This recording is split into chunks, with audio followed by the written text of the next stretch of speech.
I'll go ahead and call the February meeting of the North Highlands Recreation and Park District to order. First item on the agenda is the approval of the January 14th minutes. Any corrections or additions to those minutes? Hearing none, can I have a motion to approve? So moved. Second. We have a motion and a second. Is there any other discussion? Hearing none, all those in favor? Aye. Aye. Opposed? Abstention? Motion passed unanimously. Next item is chairperson's report. I've got nothing this month. Next item is comments from board members. We're on the agenda. Okay. For the Well, that's, body audit. yeah, but that's committee. I'm This is sorry. report from board Oh, members. I'm sorry. Stop jumping in. So reports from standing committees, again, we have an agenda item. Any other committees that I don't know about? Okay, so we'll go ahead and move to administrative report. Larry, is there anything you want to highlight or add to your report? No, I think that the report's pretty self-explanatory. If the board has any questions, we'd be happy to answer. Okay.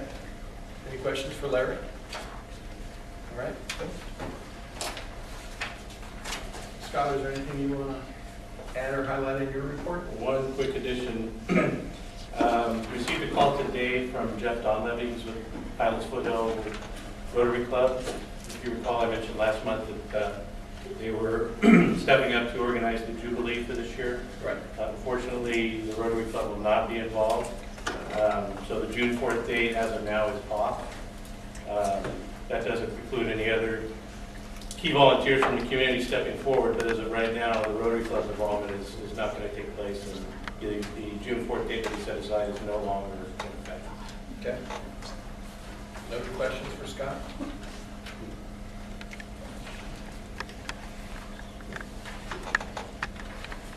Anything we want to add to rec report? There is nothing else that I'd like to add to the recreation report, but if you guys have any questions regarding it, Okay. I'll answer my questions. Anyone have any questions? Okay. Thank you, staff. Okay, we'll move on to item 7, correspondence. We have one item that's being handled under new business. Number 8, we have comments, reports from citizens or organizations. I don't want to read this long thing. Is there anyone that would like to talk anything that's not on the posted agenda? All right, we'll go ahead and move on to item 9, unfinished business, Alberta Park update. Yeah, I think each of you have the copy of the staff report, and I've included both the small and large map of the project. And just real quickly, just want to kind of hit some high points. Project's moving forward. The County Board of Supervisors has approved the project. It's a 225 single detached homes.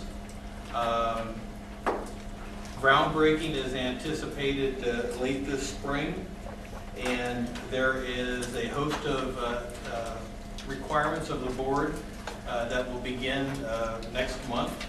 And we will have all that information for you. We will have the developer and SCI, who is developing the Community Facilities Maintenance District, which is basically, it's not exactly the same, but more people probably are familiar with homeowners associations, that sort of thing.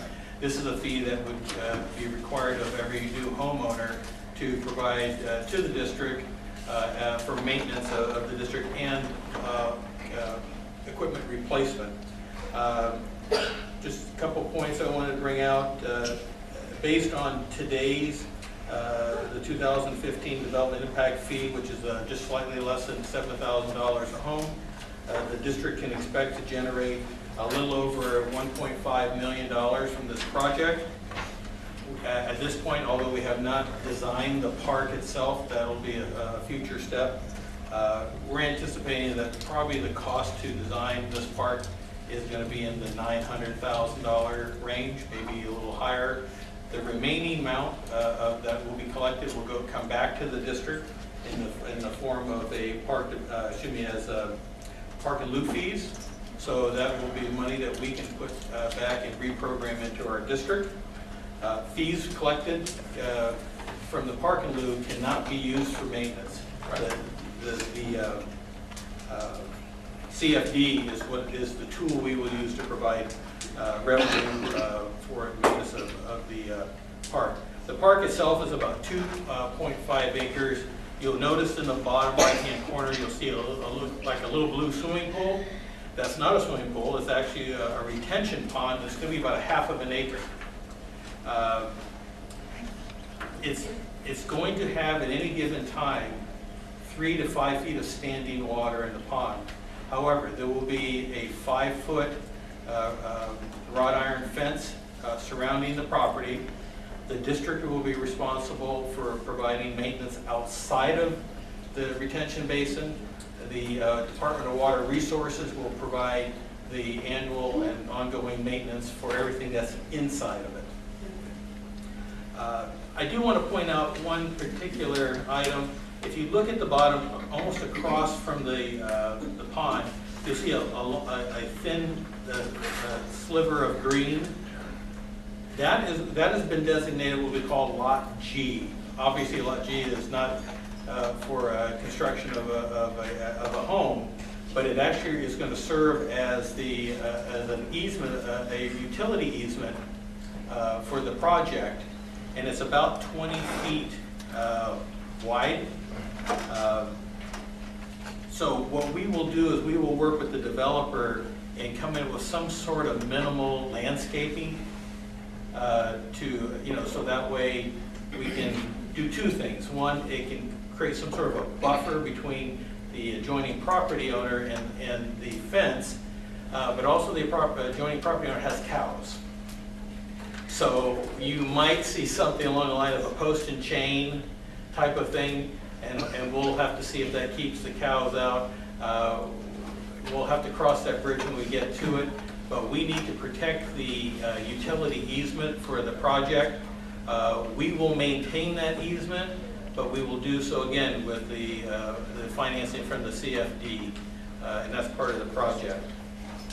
Otherwise, we would have had to hire an independent firm just to come out and maintain that small sliver of ground. Again, I just wanted to give you some highlights of this. If you get a chance, if you haven't completely read the entire staff report, try to do so. I will have another report for you as we get ready for the March board meeting, but that probably report is going to be focused on the actions that are going to be required of the board to move the project forward. We don't have any leeway as far as time. In the event that something goes south on the developer's end, or if the Water Resources Board is unable to get their design approved in time, it may require sometime between now and June to have a special board meeting. Let's hope that doesn't have to happen. Right now, it looks like everything will fit in within the tight time frame. And as I said, the developer would like to break ground in late spring, get his model homes ready so they can start selling homes and lots effective, I think, right around August.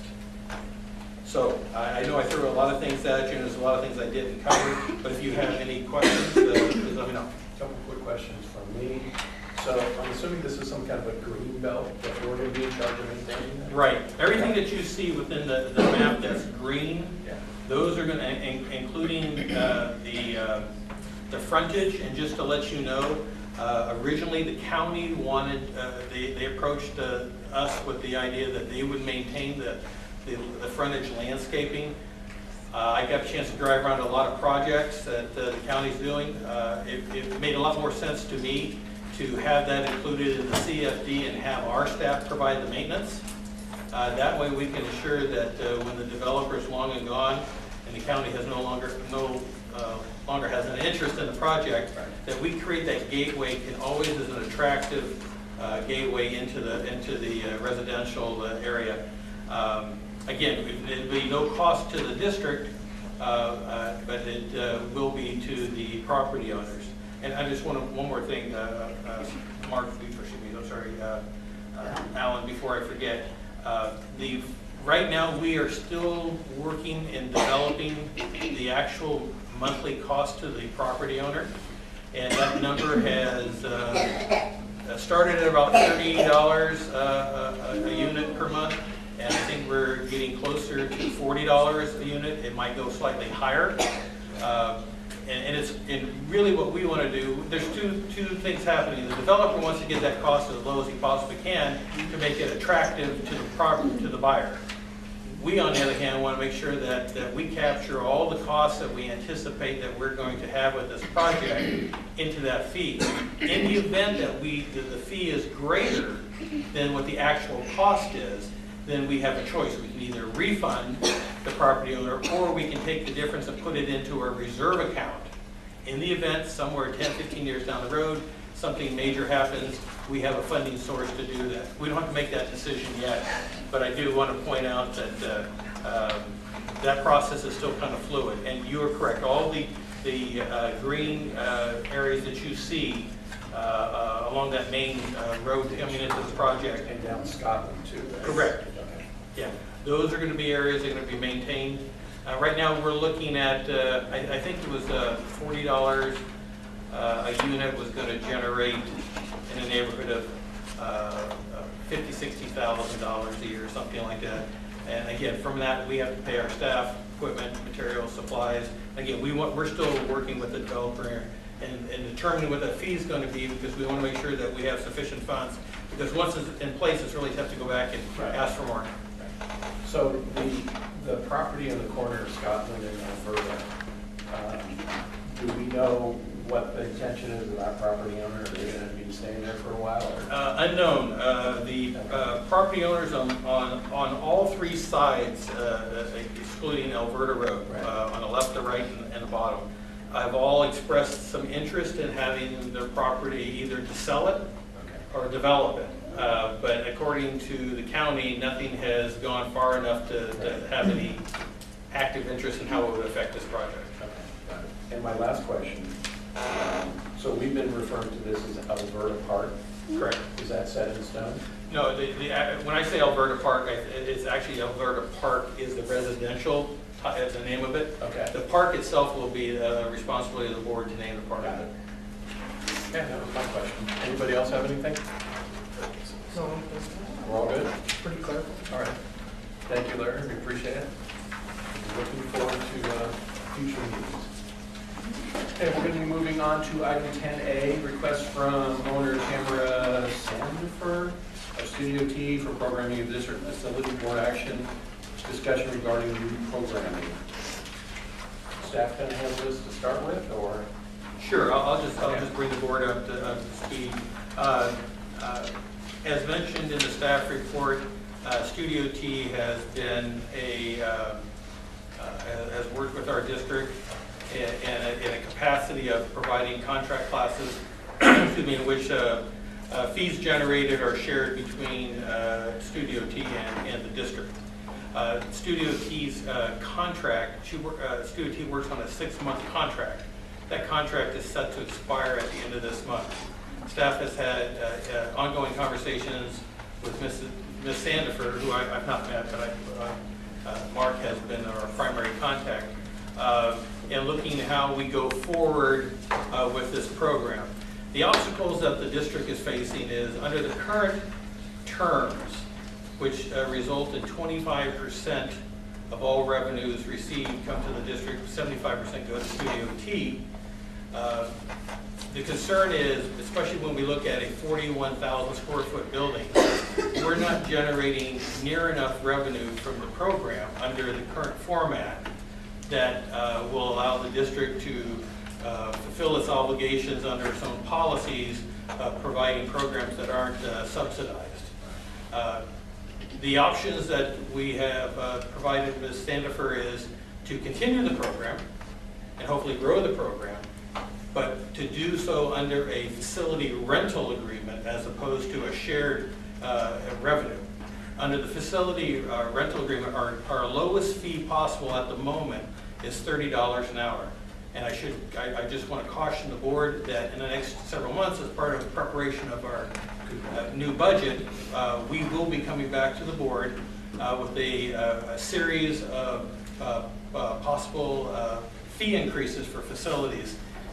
Those would be programs, those would be rentals, facilities, parks, those kinds of things. And those are things that we would do on an annual basis anyhow, not specific to this situation. So the conversations that we've had with QDOT is to continue the program under the facility rental. The feedback that we've received from QDOT is that the $30 an hour may be more than they can take on. And as a result of those conversations, as you noted in your board packet, last week Ms. Sandiford provided the district with a proposal for programming, and I'm not sure if it's the same day and the same hours, but 1 day a week as the report, as the letter states. And Ms. Sandiford asked if she could approach the board at tonight's meeting to, I'm assuming to share with the idea behind the concept of the new programming that she's would like to see happen within our community center. So that's kind of the nuts and bolts of it. Perfect. Do you have any questions of staff before we proceed? Okay. So Ms. Sandiford, you here? Okay. You get the podium. Okay, I get to do it. Well, thank you for giving me an opportunity. Hi, how are you? Nice to meet you in person. My name is Tamara, but a lot of kids call me Miss T. Welcome to do so. I am grateful that you're giving me an opportunity to share a little bit about who we are and what we do and why we do what we do. When we relocated here to North Highlands, we found that the community was in great need of enrichment programming as well as family management resources. As you know, the client base that we serve here include families that are largely on government assistance of some kind. They're definitely on a very strict budget.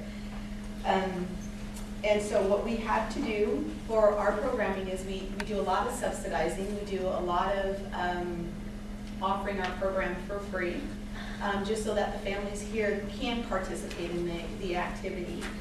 We also discovered that we chose to do the 1 day a week, and that's what we are asking to continue to do, is just the 1 day a week for 4 hours in the evening on Friday nights. And we're asking to continue to do that day because we've discovered that day of the week is when most of the kids around here have the greatest likelihood of getting involved in other unsavory activities like gang activities, drug use, underage sexual activities. We found they fall prey to child prostitution. We've worked with another nonprofit called Blue Heart. There's a lot of child trafficking that's going on in our community and other unproductive behaviors. So we specialize in preventative efforts working with high-risk youth, and our goal is to continue to offer the services, not just to our kids, but to our families here in North Highlands and Antelope and the surrounding areas, so that one, the kids have a safe place to hang out on Friday nights, they have positive, healthy activity to be engaged in on Friday nights, and that our parents, we now offer parent empowerment classes, so we teach things like budgeting and how to save money on groceries and things like that, and that's new, it's totally free of charge, but we're finding that the more we invest in our kids, we would send them home, and there had to be some level of investment in the family. So our growth and what we're doing program-wise started out of pure necessity for what our families need in this community. What we're asking for tonight is that we extend our current agreement, and that as we are able to increase our revenue, we're happy to pay you more than what we're doing percentage work-wise, and we've done that in the past. We're also asking that we continue to have the 1 day a week just for the 4 hours, so that we can continue to grow our programming. We were very aggressive with our marketing strategies at the end of last year to apply for this year, so that we can offer our programming to some of the communities that have the resources for this on the outer parameters of North Highlands. So we do get people that come in from Roseville, that come in from the Nobles area that can afford our program, but what that does is it allows us to continue to offer the program to the kids in this community at a lower or reduced rate or a free rate. We're also asking that we continue to have the program because we built a bridge program with FC Joyce Elementary School right next door, and we found that they didn't have any after-school enrichment, and a lot of kids were just walking home at the end of the day. So we invited them to be a part of our program, and we have the after-school enrichment director here with us tonight to speak on some of the benefits of that. But we're asking that we continue to have that space, that 1 day a week for 4 hours, so we can continue to bridge those kids into the program, and their parents also can continue to receive the benefits of what we're already doing. Questions? How do you raise your revenue? Pardon me? How do you raise the revenue that you've been sharing? You see a lot of free, so where Oh, would the revenue come in at? We do charge a tuition, and some of the families that can't afford it, depending on what their income is, we have to subsidize it. The families that do have the ability to pay it do pay the full tuition, but we're finding that the bulk of those families are not coming from this area, they're coming from outside of this area, into the area to participate in the classes. So we do have regular tuition rates, but the majority of our students in this community come from this community. So we have to charge according to what they can manage. And then what they can't cover, we do ask them to do things like, help us out with work study hours so they can sit at the table and answer questions. They can hang up posters when we're doing, activities and things like that. So it does give them some additional level of involvement and commitment so they can't pay the full tuition. You mentioned the FC Joyce. What other schools are you working with? In this district, we're working with the Creative Arts Academy. We work at the high school and middle school and the elementary school. We're in there 4 days a week, and it's after school enrichment. And we do that on site. At CCA. How about the average attendance for Friday night? It depends on the class. I think our little guys our little hip hoppers is what we call them. That's the ages 5 to 8. That's our most densely attended class. And I would say our average class would be 10 to 12 students a class. And then we have our tween teen classes. I think our average this year, the beginning of the year, it got a little squirrely. It's after Christmas and finances are a little sketchy for some. So our average at the end of last year, I would say it would be 8 to 11 students per class. And then we do have an adult class, and that can go anywhere from 5 to 10, depending on parents' work schedules. Okay, Go ahead. sorry. We have lots of questions. What about teachers? Yes. So you said that the majority of your students come from FC Joyce. What other surrounding schools are students coming from that are serviced from the North Highlands or Foothill Farms or Antelope areas? We do have kids that come over on different days. They said we're not at CCAA. They come in from CCAA. We do have kids that come from a couple of the local churches that have really strong youth programs. Family Community Church is one of them, just right up the road. And the Family Learning Center, they have an after-school or a full child care facility there. We have kids that come in from that facility as well. Okay, so I know how vital the program is to our community. I spent 2.5 years with my partner in the master's program who did her thesis on urban dance. Now how vital it is to communities, especially ours in here. And what I hear you asking is that, and Larry's saying that the cost of the community operating the program versus what you have, you need a reduction or to work with you, some kind of budget format, and we're saying that we know as the years come on, our costs are going up. Sure. The community costs to operate that building and monitor and all that are continually going up. Sure. So that's what he's telling. He's going to come to us with the budget and say, hey, we have to raise these revenues because we need this money to pay insurances and all the stuff that the community is responsible for. Sure. To keep the children safe and all that. So we need to find some kind of ground where we know that he said $30 an hour, and we're talking about $120 per night, so forth, $480 a month, whatever would be in your budget for that. And currently, out of that $480 that they want to use, what would they receive on that share that was $25.75 from the past? You know, Terry? Under the current contract. Yeah, the current contract. How much do we receive a night? Yeah. Yeah, what we did was we went back and we went back, first we went back 12 months, the last 12 months. Then we went back the last 18 months. And we are required under, Ms. Sandiford is required under her contract to submit an attendance roster as well as a financial accounting of each Friday night shoots. The average attendance based on the limited number of attendance reports we've received, and we've only received one in the last 12 months, but we've received, I believe, a total of 9 in the last 3 years. The average attendance is only about 13 total. Now, that's what we're hearing. Now, that doesn't Per mean that. night or Well, per class? the last attendance she turned in, only 8 kids were on the roster. For the entire night? No, well, for that month, we're paying that. But I'm saying on the average for the last year, it has been 13. Of the 13, Ms. Sandifer has noted in the margins of the attendance report, a number of those were free or reduced. So we're not sure of the 13 how many we're actually getting compensated for.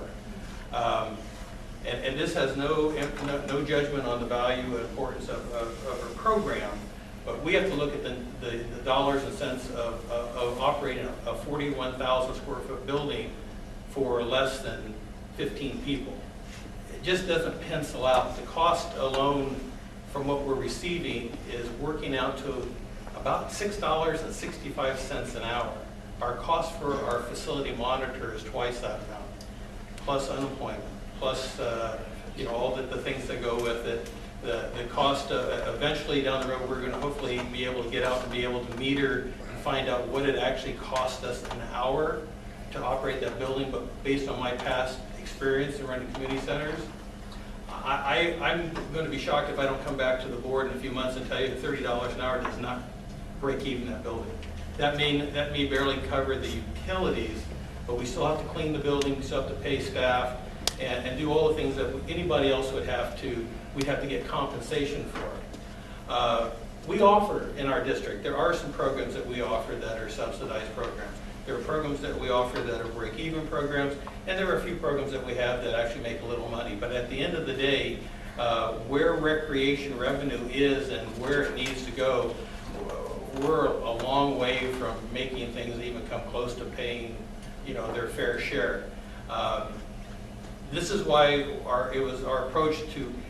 I would think it would actually make better sense to Ms. Sandifer if we could rent the building to her, and that way she could offer whatever program she wanted to offer. She could charge whatever she wants to charge, and she gets all that money, and we just get a flat rate. We don't have to worry about attendance records. We don't have to worry about financial documents being submitted to the district and to verify them and do all those things. And I would think if you had a building for 4 hours, you could offer multiple classes, and whatever way you want to do it as far as offering some free, subsidized, and fully paid types of programs. But I hate to say it, we have to look at this program as there's other programs like this, not the particular program, but there's other programs offered throughout the district that we probably would be setting a precedent if we're not careful.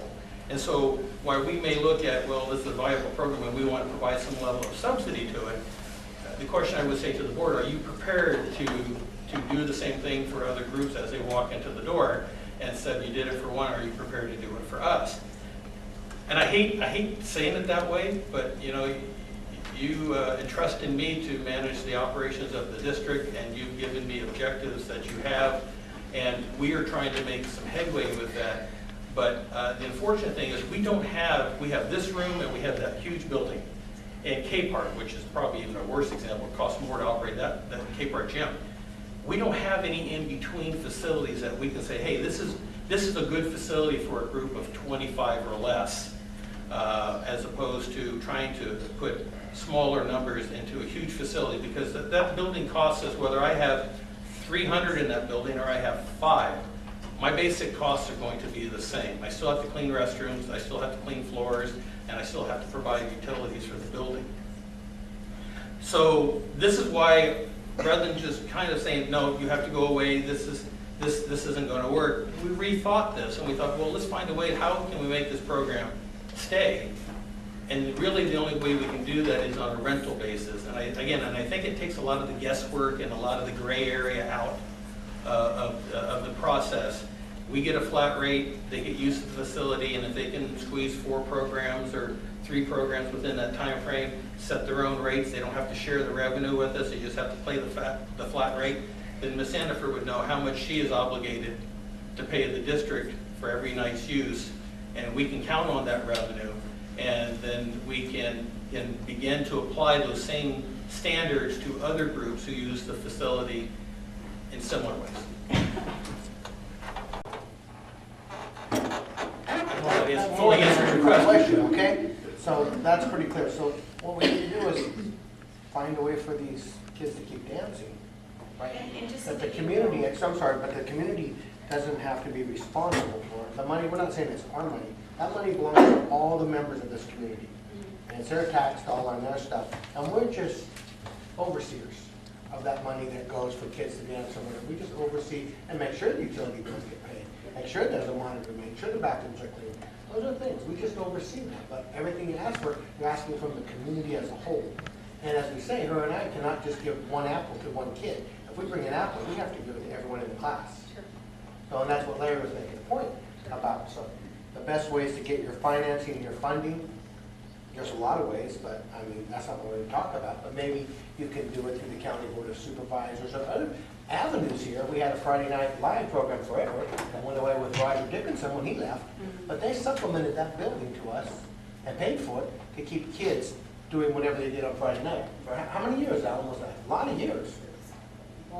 Ever since Roger was more super. Yeah, it was a long time that we kept kids in that building on Friday night. And we know how important, that went away and that hurt.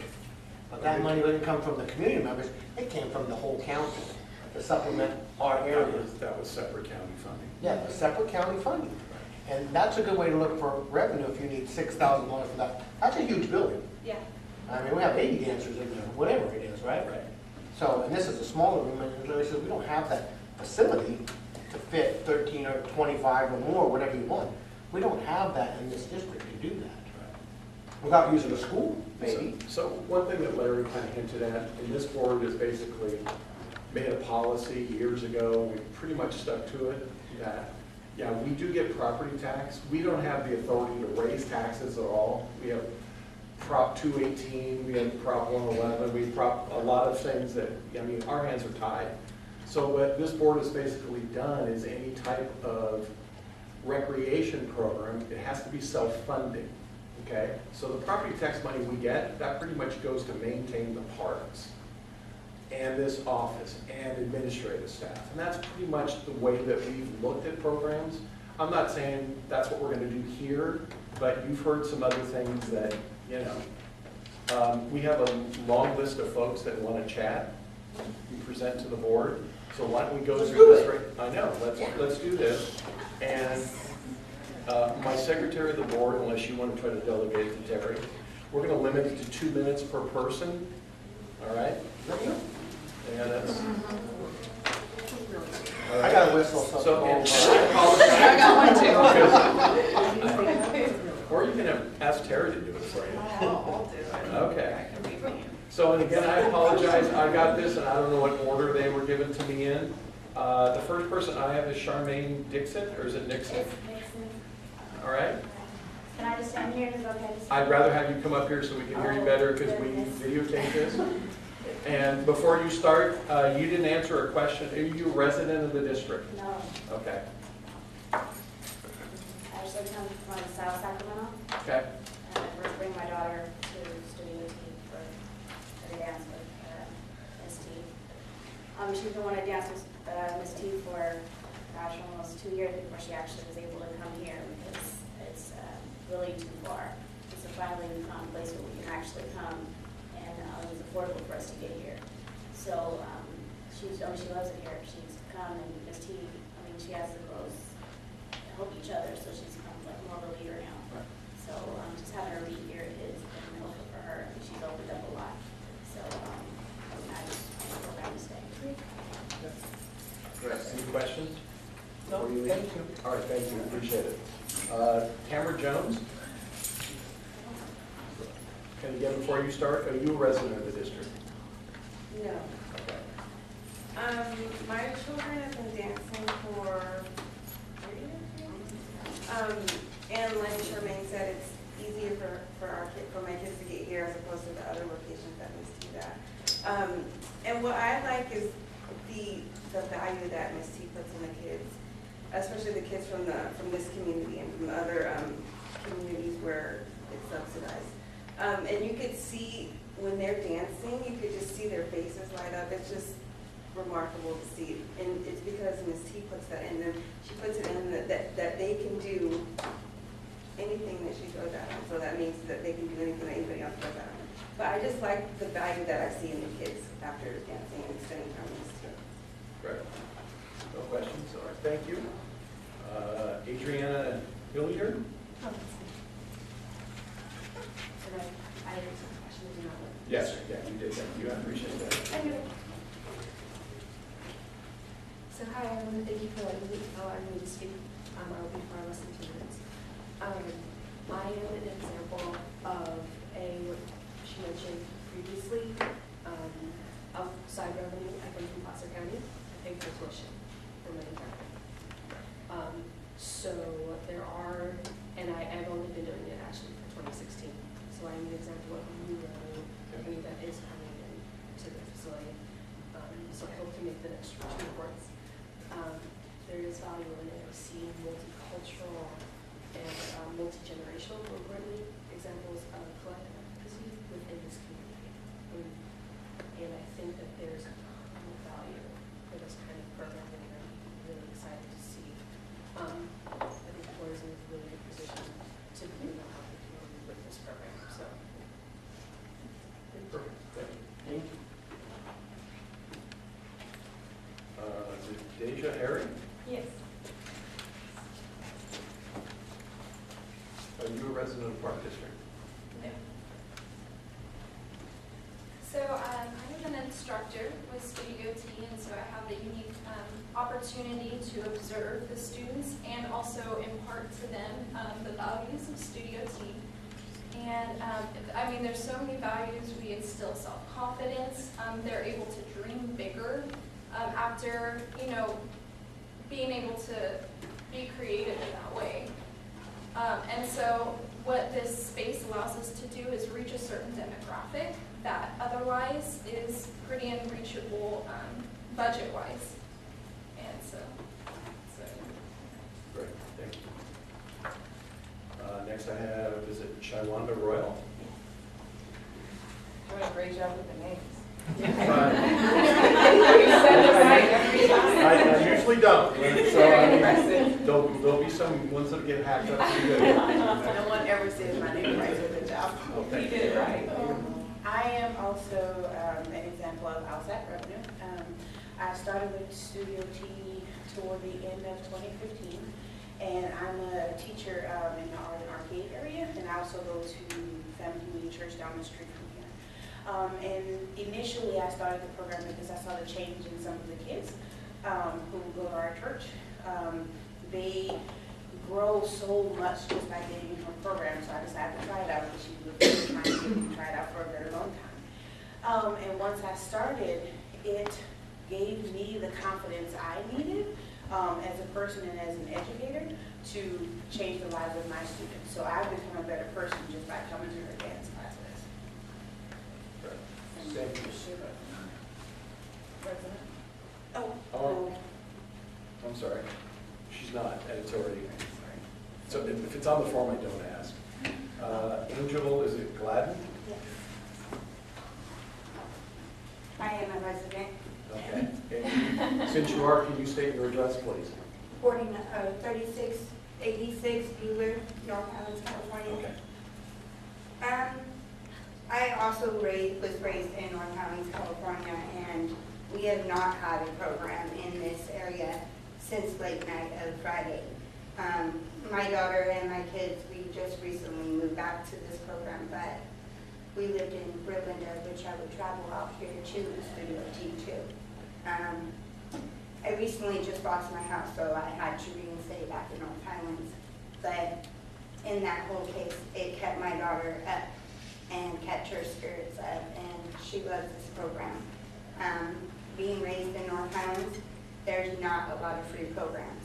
This is the cheapest dance class that I have found in this area to have my daughter and my nieces be in this program. So I would hope it would stay in this community, because there's not a lot of programs in this community for our kids.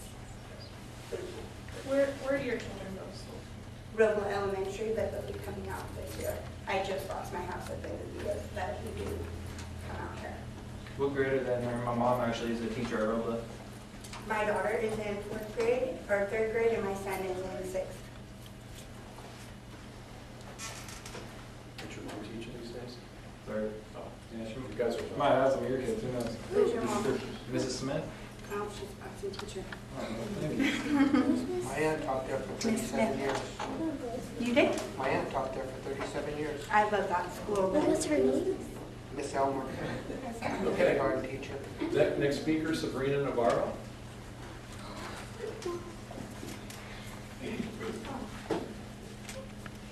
And before you start, are you a resident of the district? Yes. And your address, please? 1810 G Street, Maryland, California. Rio Linda? Yes. That's not a Oh, district. okay, then. Okay, that's fine. My kids all go there, I have 3, and then a 4th one that wants to go really bad. When they all heard that it might be leaving, they're like brokenhearted. My kids went from white girl not knowing how to dance to they can totally shake it. We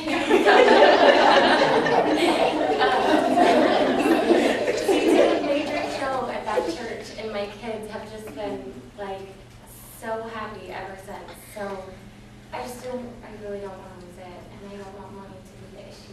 I know that, as everybody else said, there is nothing around here like that is as fun and structured and rules and following, like learning and making new friends. I mean, my kids have met so many other kids, and it's an amazing program. And everything that everybody has said is so true. And with our life being so technology, instead of being at home on kids on the phone or on the computer or on games, they're dancing. And when we leave Friday, we come home, they dance the entire week long just to get that perfect for when they come to her and they have it. So I just don't want to lose it for money. All right, thank you for speaking. Next we have Siobhan Reed. I'm going to put them names yet? Still hanging in here?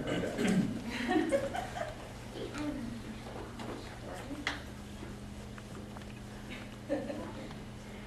Well, this is my daughter. And before you start, Oh, yeah. you say you're a resident of the district? I am. Can you just give us your address, please? 3685 Elkhorn Boulevard. Okay. This is my daughter, she's 5. We actually both dance. Before she started dancing, she was extremely shy, and she can be shy at times, but she's dancing. She's a different child now that she's dancing. She can get in front of people. I am a single mom, so for me, it's hard I'm a single working mother, so for me to find anything extracurricular activity for her to do outside of working hours is very difficult. I'm one of the people who do it on a discounted basis, and for me, I wouldn't be able to do it otherwise. So I just know that the change that it's made in my daughter and myself, and I'm just grateful for that, and I hope it sticks around. Okay, great, thank you. Next I have Hannah Cruz.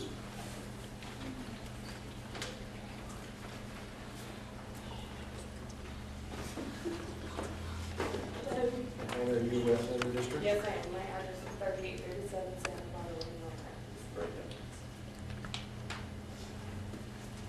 So my daughter actually goes right next door at C. Joyce. She's 5 years old. She used to be very shy. She's very outgoing now. She loves to dance. It's her first time coming to Studio T, and she absolutely loves it. She asks me every day, am I going to dance? Like when we got here, she thought she was going to dance class. She's very outgoing, and not only did it, inspire her to be better in school, which it was hard for her in school, but she has got motivation now. She's courage, she's everything. So she actually enjoys it a lot. Okay, great. Thank you. It's not that I can't pronounce it. Right. Adrian? Adrian Baker. She always does. That's a K? Yeah, I apologize. The easy one is the one that's hardest. My name is Adrian Baker. I used to be a resident of North Highlands. My grandparents have lived here all my life. My grandfather worked at the Quell, and was right around the corner from here.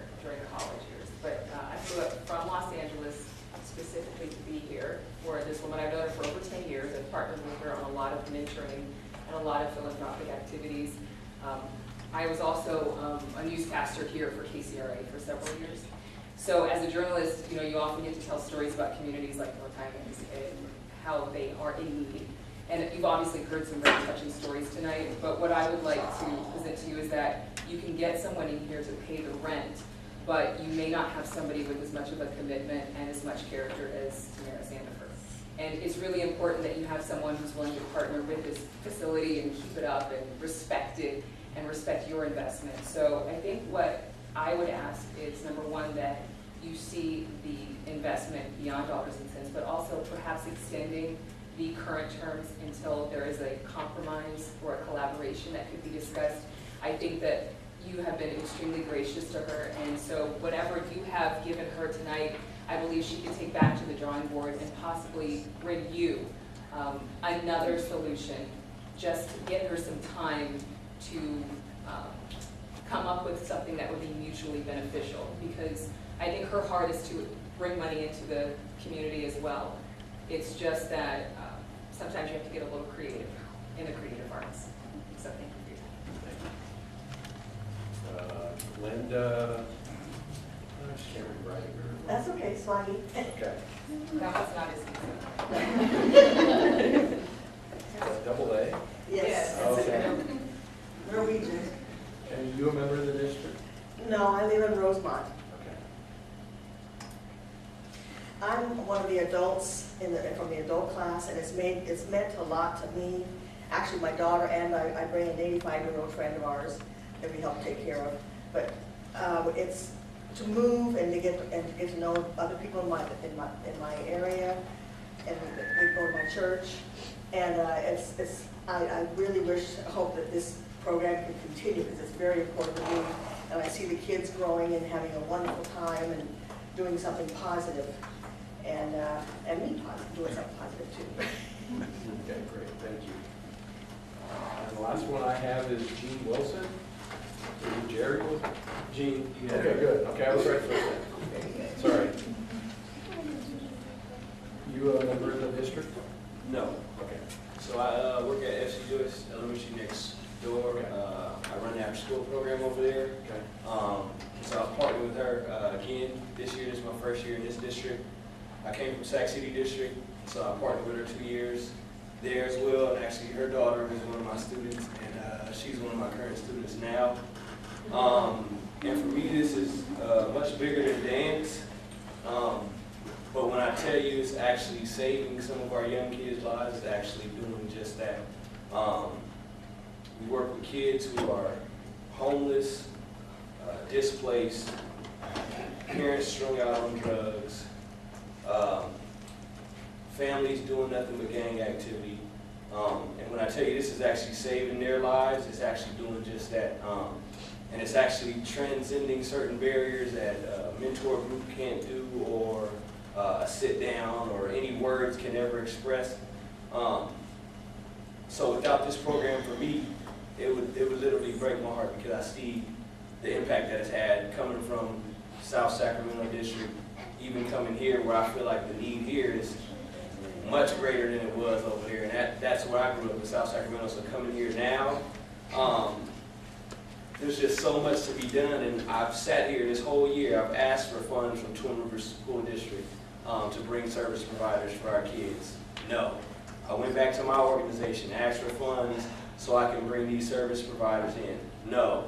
I'm getting no at every single turn. So trust me, I understand the dollars and the costs, but I definitely see that the benefit is much greater to me than the cost, because if we can detour some of our young people and actually guide them in the right direction, that ultimately will change the community. It ultimately will change the surrounding neighborhood. And right now, I can literally say, because I've actually asked this whole year, starting from August till right now, they don't have the money to do it. Like, they can't afford to do it. The parents aren't even in the right mind even sending them off to school. Some of them are living with neighbors, and neighbors are bringing them to school. So without this program, for me, I feel like it would definitely be a disservice, and I don't feel like there's any provider you guys can bring through this community center that can replace it. I've been doing this work for over 12 years. I'm only 29 years old, but I've been working with youth since I was a youth myself. And I never came in contact with somebody as passionate and as purposeful and meaningful as she is. When I tell you there were some kids that nobody could get to do anything, even myself, and I've worked with them, built a relationship, simply by her providing the service that she provided. It transcended everything that anybody has ever told them. And now they're able to do those things now that I ask of them, and their teachers and their parents. So I feel like if this program was gone, it would be a big disservice to the community. Okay, thank you. So I'm going to make a few comments. First of all, I understand your program. It does wonders. I don't think anybody here disagrees with that. And I hate to be so blunt, but it's dollars and cents we're talking here. I mean, myself, this is my wife sitting in front. She'll verify this. I've been volunteering in youth programs for well over 20 years. I still do today. Not as much as I used to, but I still do today. And I totally get what these programs do for youth. I mean, it can change a youth completely. I actually saw this actually happen where I had, I think she was 17 years old, and she came to me after the program was over, sobbing on how much it had changed her life. So I mean, I get it, okay? It's not that you're not doing a great job. Just by hearing what people are saying and seeing how many people show up to support you, we understand that this is a passionate program for all of them. I'm not going to speak for my fellow board members, but you know, I don't want to just say, okay, you're done, but I'm going to let everybody else talk for a few minutes here. Does anybody want to start? If not, Yeah, I spent 2 years working with the Bridges After School program, so I've seen firsthand what programs for our youth can do. And when you guys say, like, you've seen it in your children changing their lives and children that aren't yours, I know that is the case. But especially with the amount of you that are not from this district, I would love to provide a service for you, but it's difficult to do that with the taxpayer dollars from those that live in this district. Granted, by keeping this service available, we will be enriching the district, but it's a very tight line, because it's giving one person's money to another person, and it's not my money. So I would have a hard time voting in any way that would stop this program from happening, but we can't subsidize everyone, unfortunately. So I think you have to kind of think. I think no matter what the resolution is, you're going to have to do some creative thinking. Sure. Because like you were saying, you have people coming to your program that you yourself are subsidizing. So to no longer give you the opportunity to help someone for free, that feels bad to me. So I don't know what you guys think, but I think this might even be the time we might have to take this to committee. I don't know, but there has to be something. yeah. But before we move on to the next program, I heard, I can't remember who said it now, trying to go to like the school district and get funding and things like that. Have you tried any nonprofits or any foundations? Absolutely. Okay. We partnered, we went to the county boards of supervisors, we've gone to First Five. Okay. We've definitely gone to the school district. Right, but see, those are all government agencies, okay? I'm talking about going to private foundations. That's where, Walmart, we've gone to Walmart, okay, and they were able to help us last year. okay. And again, I'm not an expert on what would be available to you, but there are private foundations and nonprofits that, would look at something like this and would possibly grant you some money. Sure. I don't know that. I mean, personally, I work for Sacramento County. I'm very familiar with First Five. I actually kind of was there at the startup of First Five, so I know the program very well. I know a lot of other county programs. And, along with the park district, the county's got a very tight budget too. So I'm just trying to think of some things. Mike, do you have anything else? Oh, sure I do. I figured. Yeah. I sat there with you guys probably 15 years ago. I sat there, right? Because I was involved in community and what I did, and that's how it got me here, to make a difference in people's lives and try to enrich that through what you're doing, to reach out and really help the children of my community. I've lived here since 1975. And that's 40 plus years I've lived within 2 miles of this building, in many different houses I have in this area. So what I think is I coach high school wrestling, I coach high school golf, I coach girls softball. And all of us have to raise our revenue for our costs. And you're in the same boat. You have to look at it. This is going to cost me $6,000 to have that thing. How as a group can we raise $6,000? Do we sell this? Do we put on a fundraiser here? You know, it's the same thing I did. This weekend I hosted 1,000 people at a tournament in my school. It was in high school. The media, all of the Woodland, it's a big thing in Woodland, a small town, but it's a big deal. And all my parents went. I came here 1 minute late because I was with all my parents of these wrestlers. And we inherited debt when I took over the program. I said, how could a program be in debt? Well, you owe $1,300 before you can start. I'm like, you mean the freshmen parents have to pay for the seniors last year that left? And that was the bottom line. We had to cover that debt and raise our own revenue and all the things that we did. And I had to come up with fundraisers for my golf girls. I coached the girls golf. How are we going to be able to pay for all of our golf things? And these are thousands of dollars items, you know. And now I'm at the same thing with softball. The tryouts are going on. It's not softball season, and wrestling's coming to an end.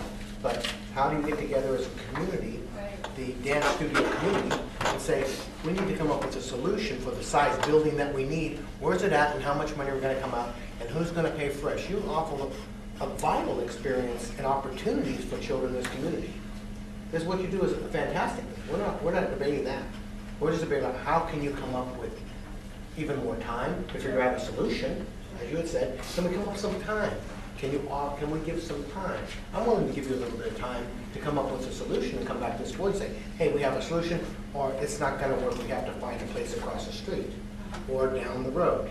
But still in the community, wherever you're at, but we need to find a new agreement with somebody else or a different entity. But I'm all for the time, but there has to be a solution.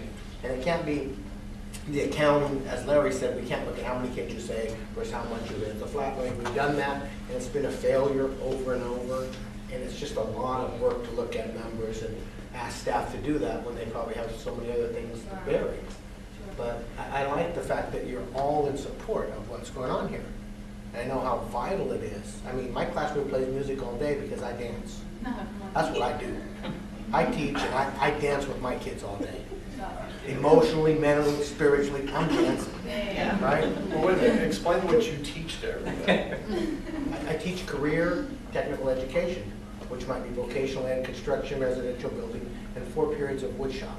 In high school? In high school, which gives these kids an opportunity to have a skill before they leave high school. Because in Woodland, 90% of my kids are not going to college when they're 18. They're not.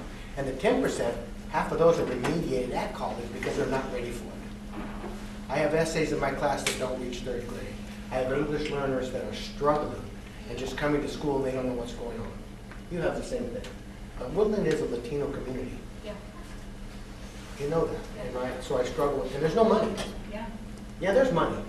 3 people have it. Millions. The rest work in the dirt.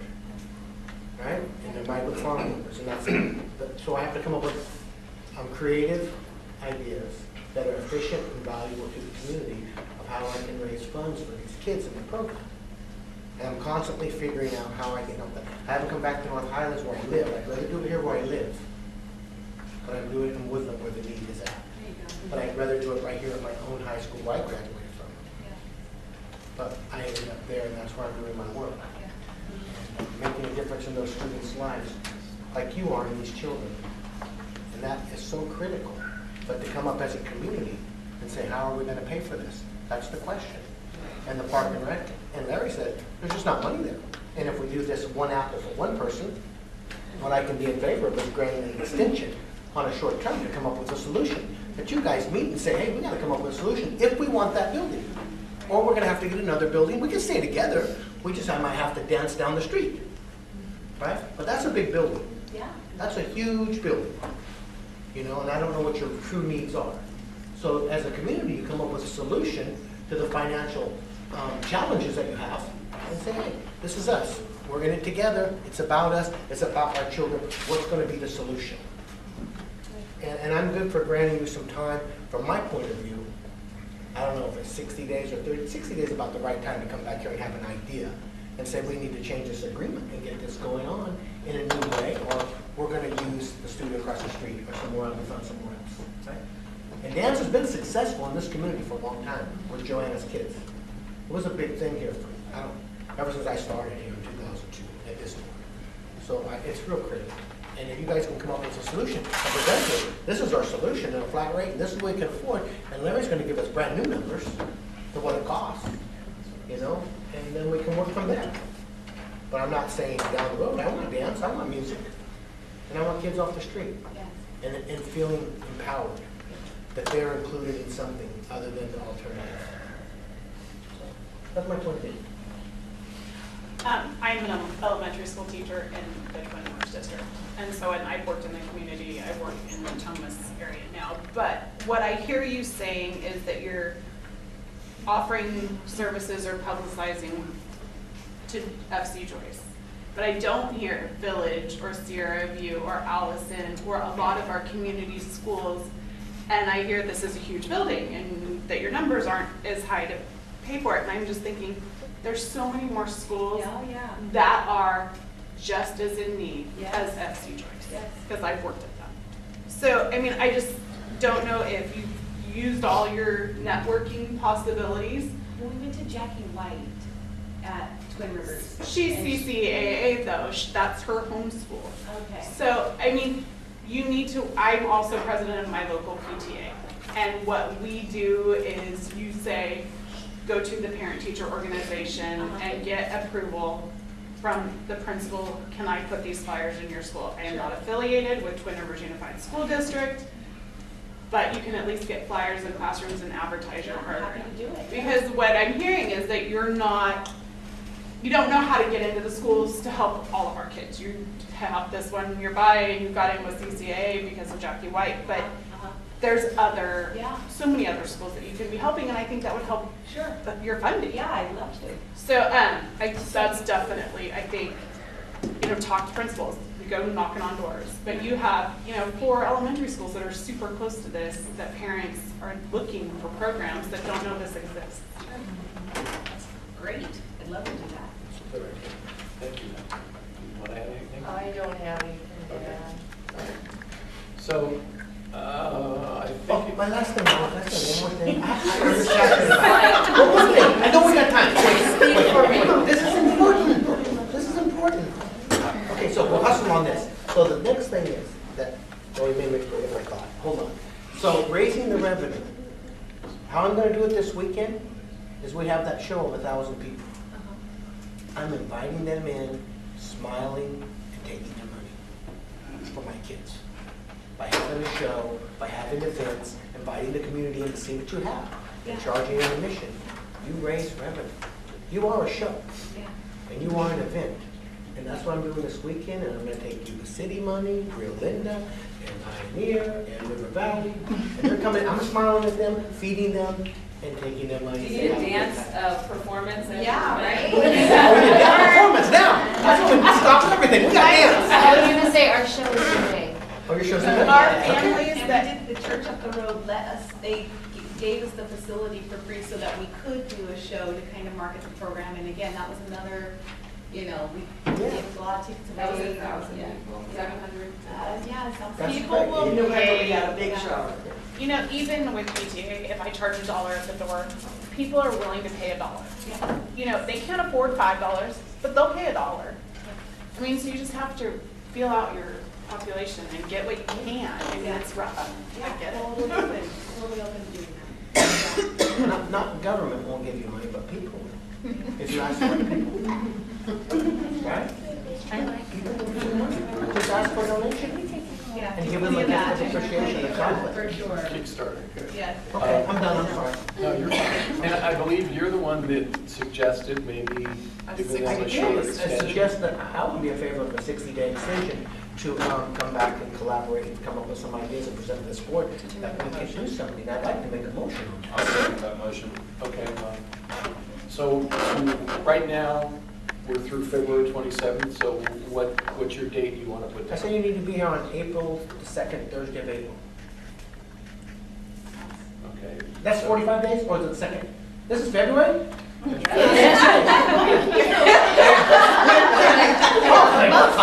get my grades done. What the heck? Grades are coming up.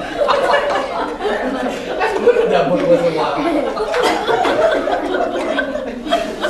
All right, so April, the second week of April. Right, that's 60 days from now, that's what I say. April, that would be the second Thursday in April, which is our board meeting. So we're looking, What is that? it's the 14th. That's good. We're meeting on the 10th of March and the 14th. 14th of April, so we're saying through the 14th. I'll make a motion to extend that to the 14th of April, 60 days, and come up with a solution for this T Studio Dance Studio to present to us, funding or not funding, or what we can do. So you're not talking about 60 days from the ending of the contract, you're talking about 60 days from today's I want to talk about it in 60 days again. Can I say? When's the contract end? Hold on. How about, since our program meets on a Friday, how about we extend it to April 8th? We'll let that as the last class, and then we will work together and come back and see if we have something more constructive and positive we can bring back to the board in time for the meeting on the 14th. That would be great. And maybe you won't even have to come back. You can work You it won't. out. If you come with a solution with the board, and we can approve it, or we'll have a solution. Thank you very much. Right? Okay, we're not done yet. So we do have a motion and a second. Is there any other discussion? All right, hearing none. All those in favor? Aye. Motion passes. Thank you very much. Good luck. Thank you. We hope you guys can continue this. It sounds like an awesome program. Thank you. I'm all for thank you for this stuff. So you guys don't want to stay for the rest of our meeting?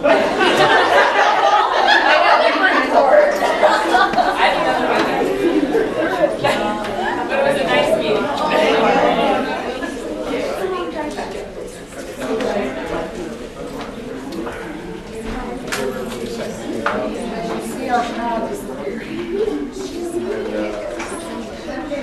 That's my wife. Yeah, but Terry, look at it this way. If everyone stays, we talk about it honest, we're gonna have to wake everybody up at the end of the meeting. So, Did your wife leave? no, she had a phone call, she had to text me. She had a phone call. You have something else? I know, I work with these people, I just can't sit with them. You still want to be this close. Okay, so now that we're kind of back. Approve the bill. We're going to go to item 10B, 2014-15 fiscal year audit board discussion action. Consider approval of the fiscal year audit that will be presented by the chair, budget, finance, and audit committee. Before you start your presentation, I don't see in here still the required communication. What Blair told me is that he provides that at the point in time that he issues the final report. Okay, I'll go with that. But I did ask. Okay, but this doesn't say draft on it, so I wasn't even sure if this was final. No, I requested, he asked if It you says should draft bound. on that only, not on anything. No, well, lucky that it was on that page. Okay. You know, considering what You was were asked, saying- That was my happy stamp getting in the way, guys. There's a draft stamp on it. It is, that's what I'm saying. But technically, if we have a discussion draft, each page of the report is supposed to be stamped. So, anyway, Mike and I and Larry met with Larry Bain to discuss the audit report. The questions we had were one of the required communication through SAS 114. There was a number of I guess, formatting changes that we made. The only thing we didn't discuss during the we did, but we didn't have it in writing, was the attachment A, which were the management responses to the significant deficiencies not deemed material witness or weakness in the internal control report. So, is there anything else you wanted to add, Larry? No. Only thing I want to add is that Mike and Diane and I had a list of questions and comments to Larry Bain. We went through each and every one of them. And I deferred to Diane, who has more experience with this than I do, and she seemed to confirm that the responses we were getting and Larry's acknowledgement to make willingness to make the change or acknowledge an error and correct it. I don't remember coming away with anything from that meeting that was remained an issue. And Larry took those and went back and made the corrections within several days. And one thing I do want to point out there was that some discussion that took place about finding 15.2 from last year, which is now 14.3 for last year. Excuse me. And what happened was we were trying to craft some language that would meet Larry's need to make sure that the board has addressed that finding. And the management response you see in here is what I gave Larry, and he said it was sufficient for his needs. And he said, based on this would not show back, if the board agreed to it, this would not show back up in next year's audit. And the others, I think, are pretty self-explanatory and were adequately responded to. My question is, you good with everything in here that it says that we're going to do and provide a list of payables and all that kind of stuff? I don't understand the list of payables that he's talking about. I can work with you later. And we can work with Larry too. One of the things that we're going to ask Larry is, and again, this is just maybe like my experience in working with the audit, is knowing what Larry would want to have in advance of him coming here. So we have discussed it that we will communicate weeks before the beginning of next year's audit, and he will make it very clear what he would like to have from us, which will make the process go a lot faster. Absolutely. Yeah. Okay. You want to go over anything else? I mean, I'm good. I'm I good. just read it though a couple days ago for the first time, so. Yeah.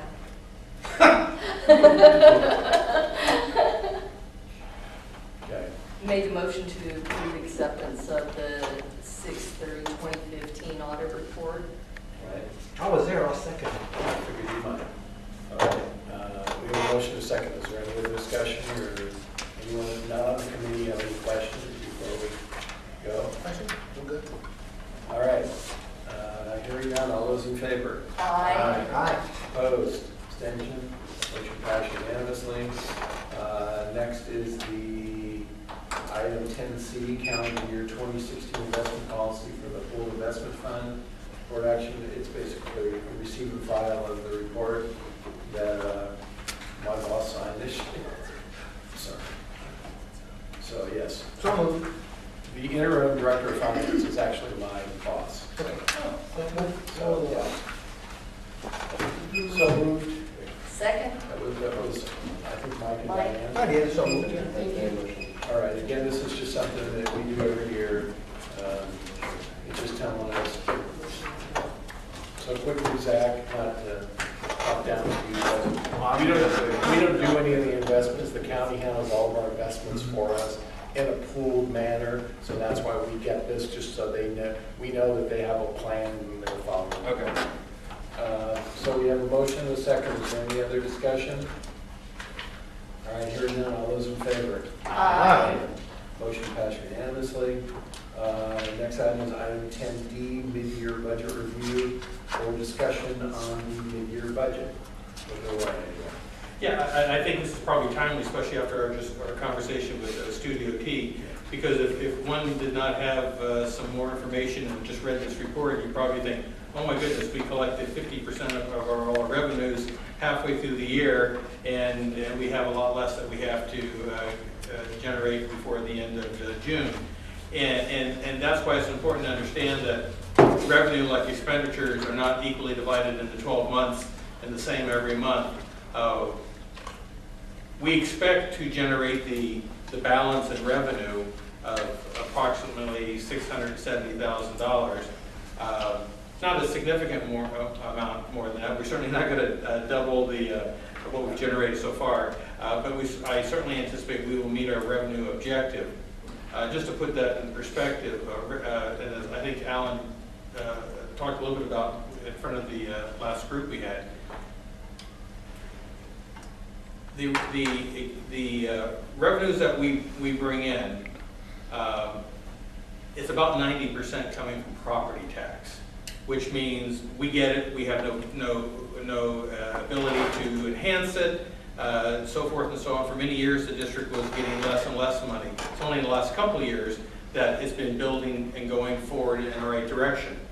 Recreation revenue was something that the board decided last year, well, probably when they actually hired me, because I know it was something we discussed, that we wanted to see more revenue programs provided, getting those programs to the best of our ability to pay for themselves, generating a little extra money so that recreation could get away from having to deal with the subsidy of all the programs, because we don't have a lot of money to subsidize. The cost of our operations are going up every year. Salaries tend to go up. We have insurances that go up, and really what we're getting from our property taxes seems to be covering those types of expenses. So anything that recreation through facility rentals, park rentals, and programs and services, anything that they can do above and beyond what they have been doing, gives us ability to generate money to help offset the total cost of recreation and those facilities in which we house our programs. So I just wanted to point out to you that even though you see that it looks like we generated more, and we have, than at the halfway point, I'm still only expecting that we're going to generate a little bit more at this point than what our shortfall is. Our expenditures to date are exactly where I would expect them to be. They're about 50%. At this time of the year, we expect our expenditures, especially for salaries and benefits, are usually divided up into about 12, except for the fact it's not actually 12 months, because we get twice a year, we get 3 paychecks, not 2 paychecks, so it offsets a little bit. And we also sometimes pay our insurances. Those aren't divided up by 12 equal payments. For instance, I noted here that we've paid 75% of our workers' comp for the year up front. So that makes it look like that may be out of proportion. But it's not. That's pretty much the way it's been done. But right now, our administrative, recreation, maintenance salaries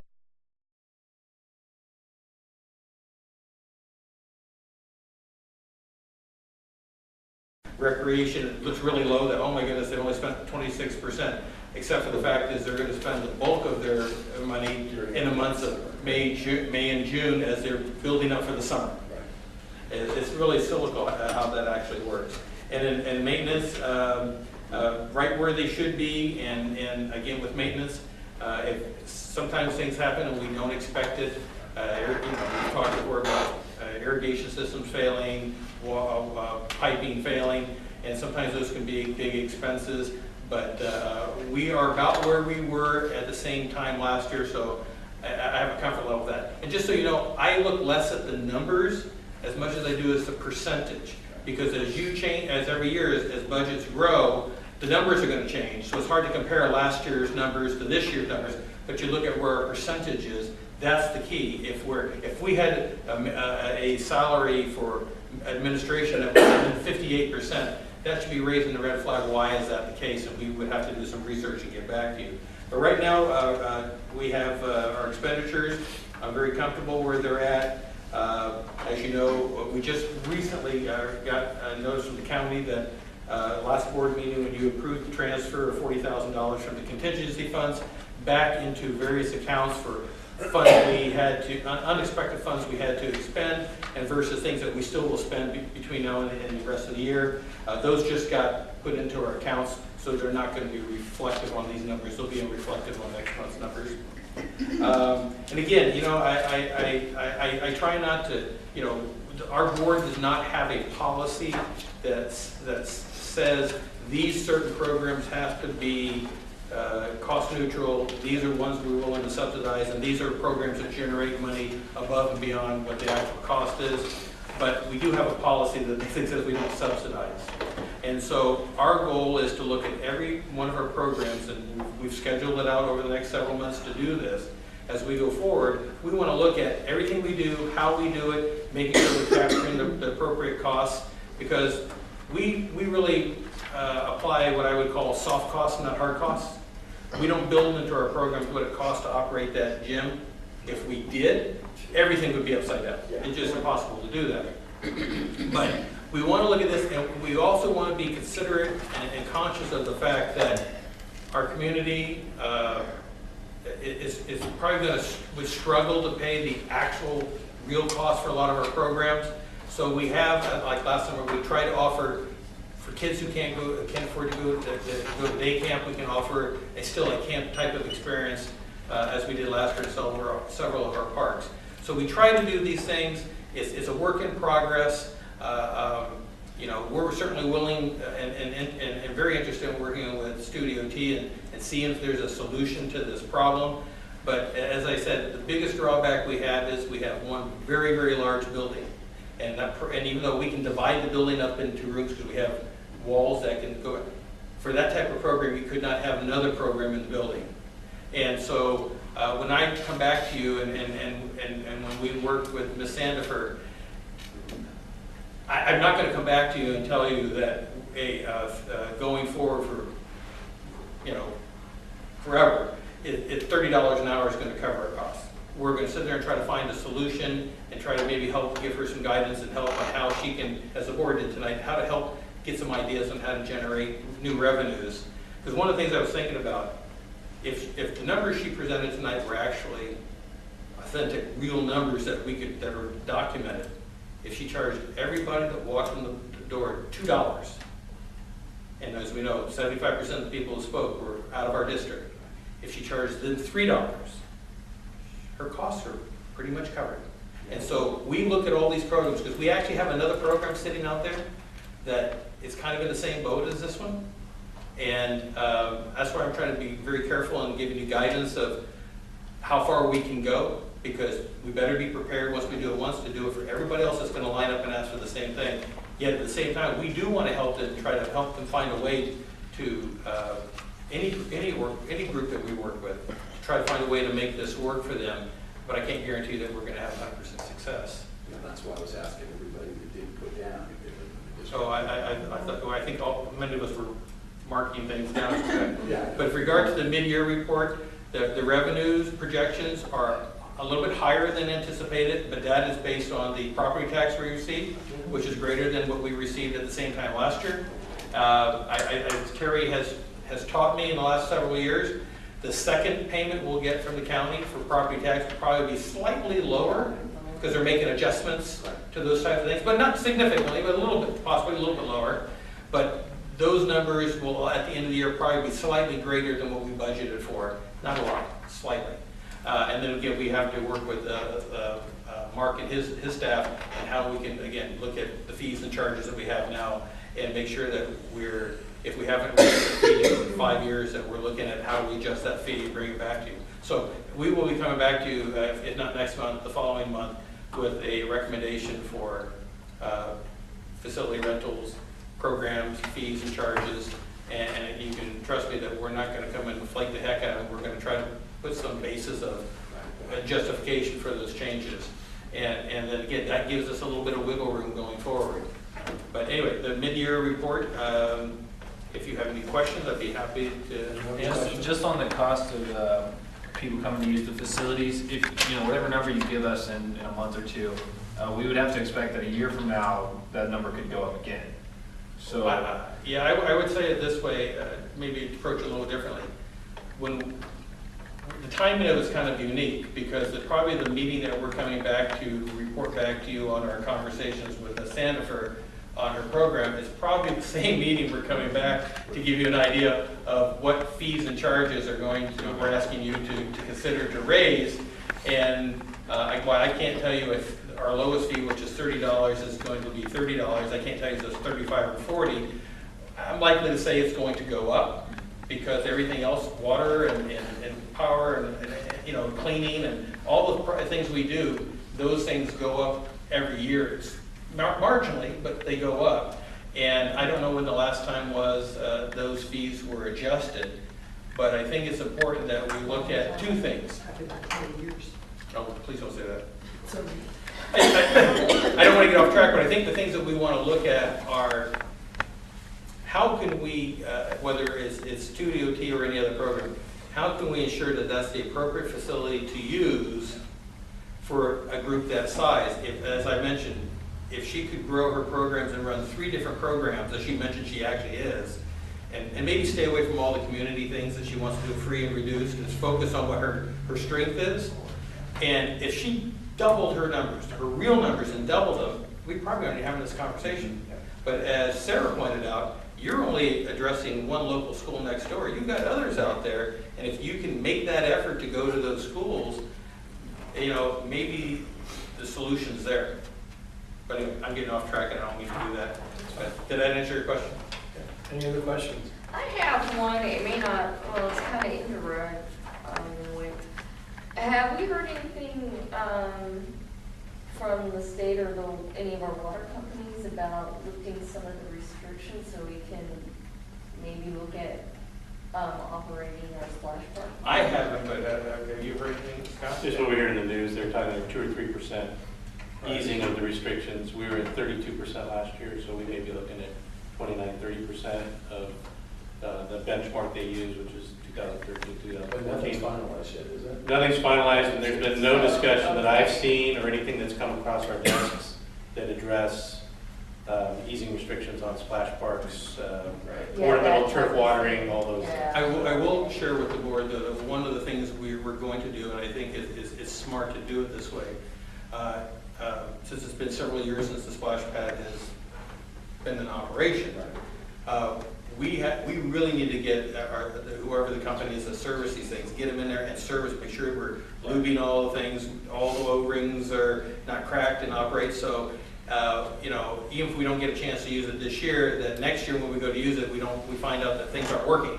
We really should provide the maintenance, and I can't tell you the last time that splash pad was maintenance. But the other thing too is that we'll be bringing to you as part of the budget this year is maybe putting aside some, just a little bit of funding to find out what it would actually take to retrofit that existing facility so we can have recycled water, which then would not prohibit us from using it.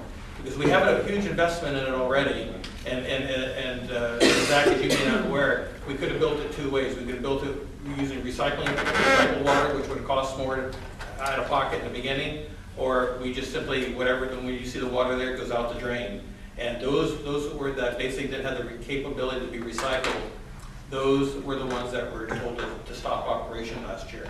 So I don't know the cost to do. I've never done that before, but it shouldn't be that hard to find that out. And at least we have an idea where we stand. You know, is it $10,000 or $15,000 to retrofit it, or is it $50,000? One may work, may not. One may not work. When that got put in, that was an option given to us, and from what I recall, it was a huge difference. It was a huge difference, and it had to do with digging and holding tanks, and how much we can actually go down. Right. There was a huge expense. That's why. I want to say it was 6 figures, if I remember correctly. Yeah, it was. Around 100,000. Yeah, it was huge. I think it's good for us to know what that is, though, because what happens is if they don't ease the restrictions this year, and I think what is happening is we've shared with the board many times, we're never going to go back to the way it was before. But how lenient are they going to be? And I got a feeling they're not going to say, well, one good wet season is enough to change our mindset and the direction we're going. So in a short run, we certainly want to make sure that our investment is maintained in case we ever do get a chance to use it. And at the same time, it'd be nice to come back and say, hey, someday, if we have the opportunity and the price is right, that may be something the board may want to take a look at. That's true. All right, any other questions? So we'll go ahead and move on to item 11, payment of bills. Board members have any other questions, we get clarification. I've got 2 questions myself, and then I'll open it up to my fellow board members. Number 1230, late fee of $1,076. Late fee of $1,076 for 1230. Co-power? No, it's the bill and a late fee with that. So that was Now, I know the county doesn't pay late fees. We just say we're government, we don't pay late fees. So I don't know how much the late fee was. If It was like $20. Okay, that's fine. I just saw 1,076 late fee, and it's like, I put slash. I know, that's why I just wanted, that's why we asked to get clarification. Well, the bill, yeah, they never ran the question my thing, and Okay. the problem is they mail those out, and I don't get them Yeah. until a week later. So my other question is on the second page, under 2205, this may be more of a Scott question. I have the same question. North Highlands Tire Pros. So we have, first one was oil pan, gasket, replace oil change, blah, blah, blah. Oil change, replace filter. So do we change oil and not replace filters? Or do we replace the filter every time we change the oil? We got oil changes on our entire fleet, basically, so. Right, so, I'm assuming, Terry, you do this. I do so. Okay, so like the second one says oil change / replace filter. The next one just says oil change. Do we replace the filter every time we do it? Yes, yes. Okay, that's what I thought. She just pulls whatever's on the invoice. So Okay. sometimes they include it, sometimes. So you don't think, Terry, you just do what's, I don't think, I'm tired of it. that's fine. That, well, you understand my question. I absolutely, Yeah, okay, that's yeah. fine. Because I mean, it's kind of Full- ludicrous. It's full service, yeah. Okay, We it's do kind of it. ludicrous to change the oil, not change the filter. Sure. All right, sorry, anybody else? Was the oil pan and gasket replaced? Well, there was one truck where the drain plug had worn out. Yeah. It wasn't serviceable anymore. So the oil pan and gasket. So to have replaced the whole thing, $50 oil change became an $800 repair. Yeah. Because you have to move the transmission and you have to do this. Yeah, some of those are. Any other questions? Cape Park toilet. The toilet in the girls' restroom on the something extra side was not operational any longer. It was running and leaking. So we went ahead and replaced it. As opposed to repairing an old toilet, we just put a new toilet in. That's all I got. Anyone else?